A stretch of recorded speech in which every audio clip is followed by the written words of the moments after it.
position. I was bold, thrilled, and totally naive. And yet the dean, recognizing my impulse to stir the pot and work things up, found me to be just the ingredient he needed for shaking up an all-male sculpture department full of wood, stone, and hard right angles. What fun I had challenging the structure of form and introducing unorthodox materials, tangling up the status quo. I was not interested in being a serious artist. Rather, I longed for freedom from whatever felt bound deep within.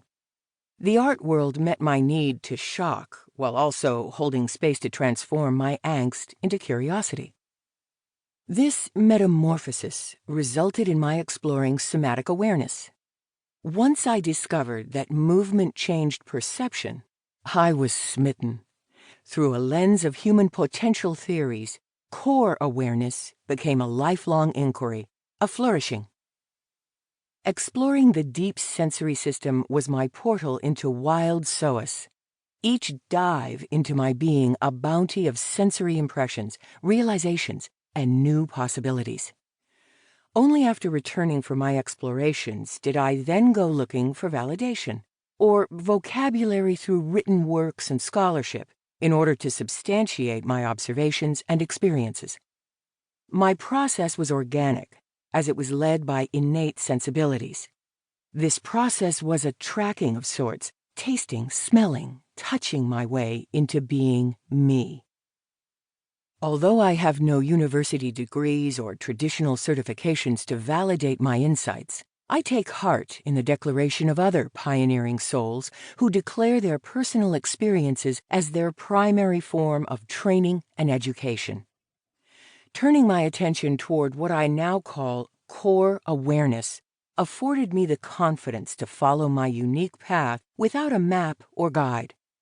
Just as a naturalist, biologist, or cosmologist will affirm, each shell and every star is one of a kind. We are all snowflakes with individual fingerprints. Within each life form, I believe, there is a wish, a longing, and a destiny to become. What urges me to continue asking questions has never been the need to heal, but rather a curious desire to play. How might the flow of this biointelligence surging through my fluids reshape my thoughts? What is it to fully thrive? What stops creative exploration? What is the nature of play? How does an open exploration rather than a defined exercise change the way we sense, think, and feel about ourselves? Initially, the impulse came from a deep longing to set myself free. Now my longing manifests from experiencing collaborative play. What began as a calling to land and ground is now a longing to reach out and be touched by life. It occurs to me that this never-ending unfolding is, in reality, the embryological story of embodiment. Essay 1.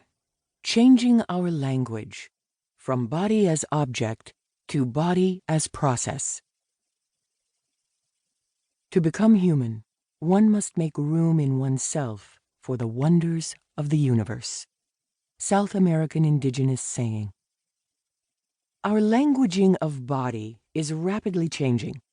The limited, isolated biomechanical language that once defined and shaped our perception of self and other is dissolving. Burgeoning is a biologically rich vocabulary based on a wild calling, coaxing and inviting us to deconstruct and decolonize our static conceptual framework so we can be claimed and emerge from isolation to embrace life as cooperative, expressive, and creative. Now is the time to dissolve the old story and inhabit the new paradigm of body as a living process. You and I have a part to play. This new paradigm is paramount as it supports what always has been and always will be an awakening of coherent life on Earth. The biomechanical perspective.